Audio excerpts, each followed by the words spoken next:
কোনো কর্মপাত করে না, কোনো কথা বলে না, মুখ দিয়া শুধু চোখ দিয়ে দর দর দর দরিয়া পানি বের হয়। জ্ঞানী কথা ভালো করে শুনবেন। যখন পানি বের হয় চতুর্থবার বলে, ভক্তরে তুমি ওই তাকের উপর থেকে কোরআন শরীফে আসো। ভক্ত চতুর্থবার কথা শুনে জবান দিয়ে বলে, দয়া আমি 12 বছর আপনার এই দরবারে আপনার গোলামি করে আপনার খেদমতে থাকি, কিন্তু এই 12 বছর যাব আমি আপনার চরণ মুবারক ছাড়া ওই তাকের উপরে দেখি নাই। আমি যে আপনার চরণ মুবারক কি শুধু 12 বছর ধ্যান করেছি।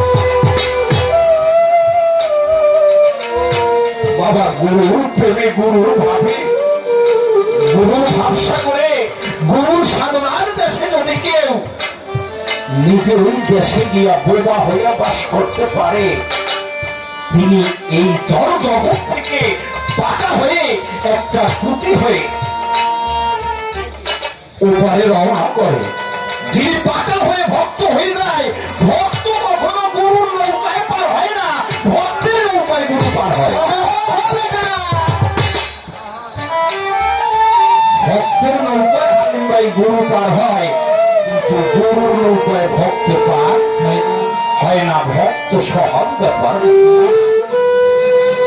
ভক্ত ছিল আমার রাসূলের 2 জন ভক্ত ছিল, সাহাবা ছিল 100 লক্ষ, কিন্তু ভক্ত ছিল 2 জন।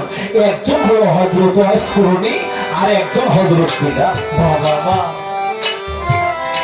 ওয়াসকরণীর বাড়ি ছিল রাসূলের হুজরা শরীফ থেকে দক্ষিণ উত্তর পশ্চিম কোণে।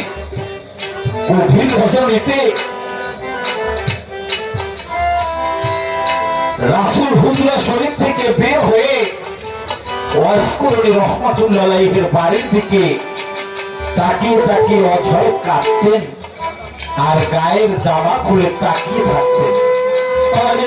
মা আয়েশা সিদ্দিকা জিজ্ঞাসা করলেন, ইয়া রাসূলুল্লাহ, এই গভীর রাতে আপনি কেন এই দিক ফিরে কান্না করেন এবং কিসের আশায় খালি গায়ে দাঁড়িয়ে থাকেন, গায়ে জামা থাকে না?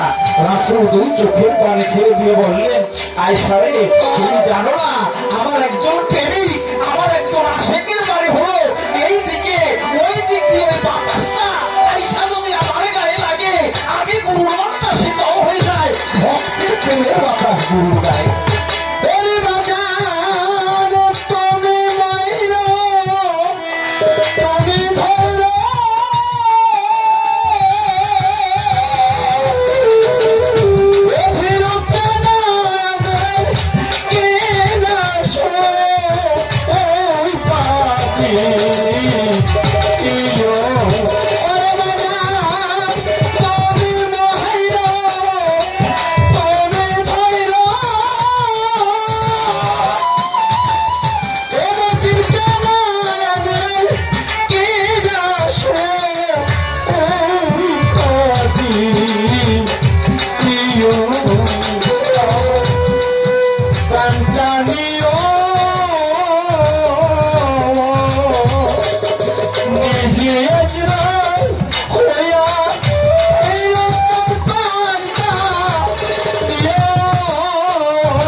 বুকে পাশান দিয়া এই রঞ্জনটা আমি রইলাম।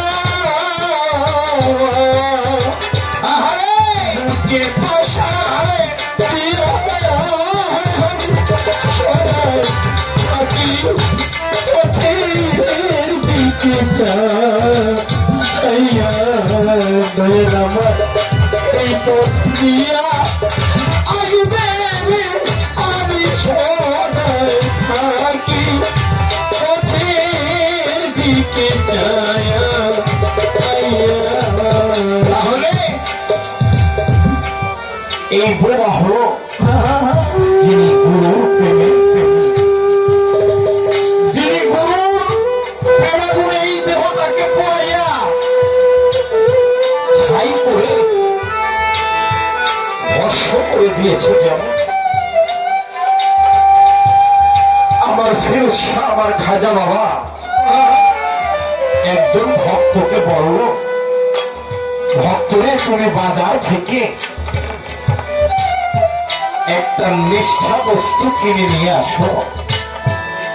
আরে যখন বলছেন নিষ্ঠা বস্তু কিনে নিয়ে আসো, ভক্ত বাজারে বাজারে গিয়া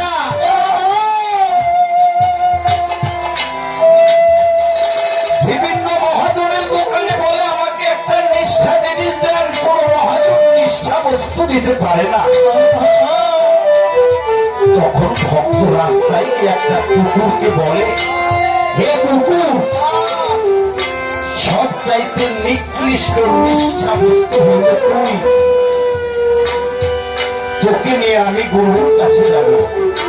কুকুরের জবাব করে কেন বললে, বড়দিনে আমি নিষ্ঠা বস্তু না, আমি মালিকের 7 দিনই একদিন খানা পাই। কত নির্যাতন আমার উপরে করে, কিন্তু আমি তারপর মালিকের শুকরিয়া আদায় করে আমি আমার গুরুর প্রতি ভক্তি শ্রদ্ধা রাখি। আমি রাত্রে আমার দয়ালের ইবাদত করে আমি নিষ্ঠা বস্তু হইতে পারি না।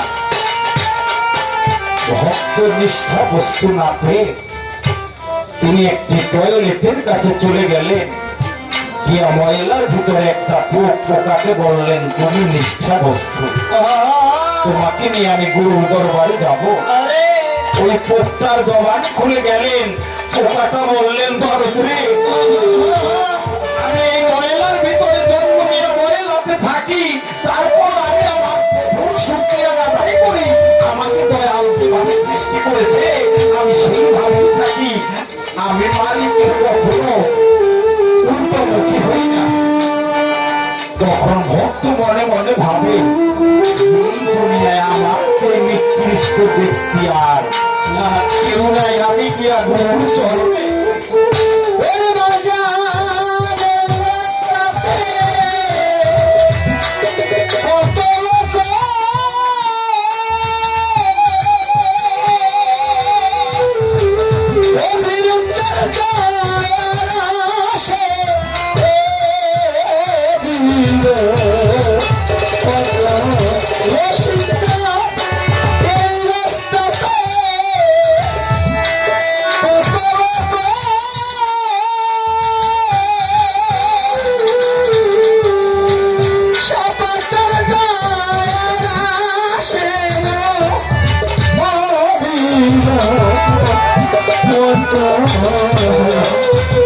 আমি জিজ্ঞাস করি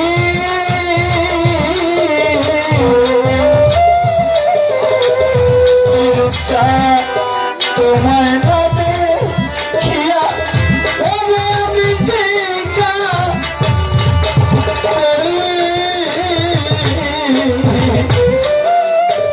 জিজ্ঞাসা তোমার নামে